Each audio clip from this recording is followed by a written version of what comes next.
նախ ստորաբաժանում երբ որ ձևավորվել է 0.0-ից մեր կողմից, որպես առաջամարտիկներ, մենք քարի վրա է դրվել փաստաթղթերի ձևանմուշների կազմումից, պետական մարմինների հետ համագործակցության արդյունավետ մնացածակարգերի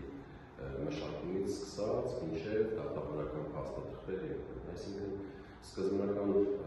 շրջանը մի տևական ժամանակ արդյունավետ չի եղել զուտ այս հանգամանքներով պայմանավորված։ Այնուհետև արդեն սկսվել են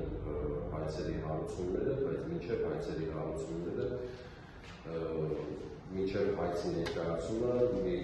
ահռելի ծավալով աշխատանք կա կատարելու, բանկային գաղտնիքների ուսումնասիրություն, բոլոր պետական եւ այլ հնարավոր աղբյուրներից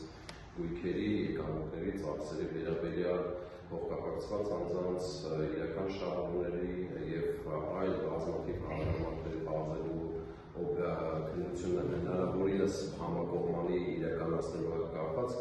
մեծածավալ աշխատանք է կատարվել բոլոր գործերով եւ ի վերջո հայցատիրները ներկայացվել են դատարան, մեծ ծավալի հայցերը ներկայացվել են դատարան 2023 թվականի սեպտեմբեր-հոկտեմբեր ամիսներին, ինչ այդտեղ ներկայացվել, բայց ավելի քիչ։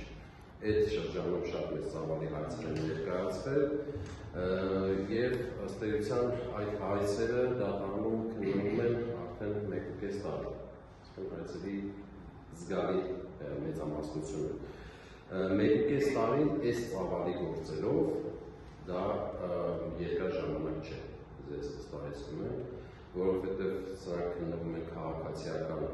դատավարության կարգով, իսկ քաղաքացիական այլ գործերի համեմատությամբ ապօրինի ծառայության գույքի նույնիսկ ամենափոքր գործը տասնյակ կամ հարյուրավոր անգամներ ավելի մեծ է դառնում ապացույցների եւ այլ հանգամանքներով պայմանավորված, այսինքն այն ժամանակ ինչ որ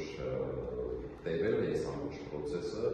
դա ձեզ վստահեցնում եմ նաև միջազգային այլ երկրների նման գործառույթներ իրականացնող դատախազների, դատավորների հետ շփումների ընթացքում նույնիսկ վերջիններիս կողմից զարմանք է առաջացրել, որ մենք այս կարճ ժամանակահատվածում ունենք այն արդյունքները, ինչ որ ունենք։